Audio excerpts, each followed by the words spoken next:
Hello, all my little weirdos, and welcome back to Horror Movie Mondays, where each week I introduce to you a horror movie from the OG slasher days all the way to today's horror scene.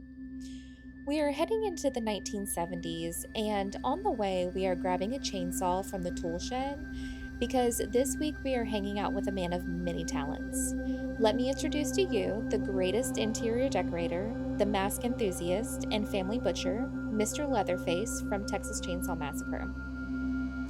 Texas Chainsaw Massacre rocked the horror scene in 1974 when Toby Hooper took the frustrations he had towards people in general and politics, and he added a dash of Ed Gein and created the home of Leatherface.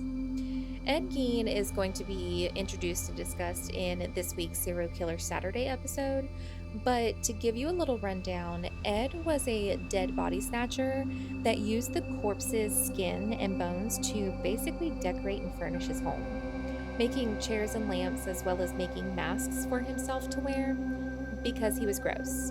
But gross is as gross does, and that is what inspired Toby to create a monster that wore a mask himself. Leatherface was born into the Sawyer family, who were sick, twisted, inbred cannibals. And believe it or not, Leatherface, aka Bubba, was not the top-notch asshole of that group. His grandpa, being King Asshole, the lord and savior of this clan, lost his job at the slaughterhouse. And at that slaughterhouse, he was actually seen as a killing machine, best of the best. So when he lost his job, he brought his skills home to teach his family and start his own family business. There was also Drayton, Bubba's brother, who was the owner of the gas station they used to lure victims to their doom. He was also known as the cook, and I'm sure you can guess what Kenny the cannibal was cooking up to serve his family and sell at his gas station. Nubbins was another brother who also helped lure victims by pretending to be a hitchhiker gone crazy once he's picked up, forcing the driver towards his family home / own personal slaughterhouse. Then there's poor old Leatherface, who is the largest of the group, but was kept in a childlike state by years of physical, mental, and psychological abuse from his family.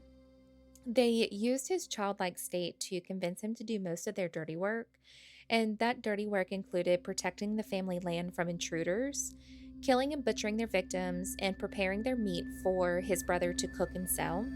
So basically, they turned him into their own guard dog. In the original movie, 5 friends are traveling, and when they get to a rundown part of Texas, they run low on gas. And while they're looking for some fuel, 2 of the 5 friends follow the sound of a generator, which led them to the Sawyer slaughterhouse. And in true horror movie fashion, one of them enters the house through an unlocked door and immediately runs into Leatherface. The second friend went in to find the first friend and was also blessed with Leatherface's presence. And one by one, our favorite chainsaw slinger plucks the souls of those travelers. Only one is able to escape and survives, but not without severe trauma. There are a total of 9 films in the Texas Chainsaw Massacre franchise, starting with the 1974 classic and going all the way to the direct sequel that Netflix streamed in 2022.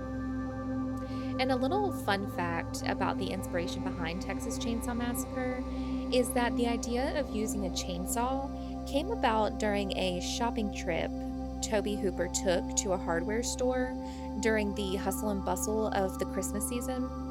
Toby looked at a display of chainsaws and contemplated using one to carve his way out of the crowd. And if that isn't relatable to all of my fellow antisocial butterflies, then I don't know what is. So that is the story of our leathery butcher friend, Leatherface, in the movie Texas Chainsaw Massacre. If you have any other horror movies you would like for me to do an episode on, drop a comment below, and until next time, bye!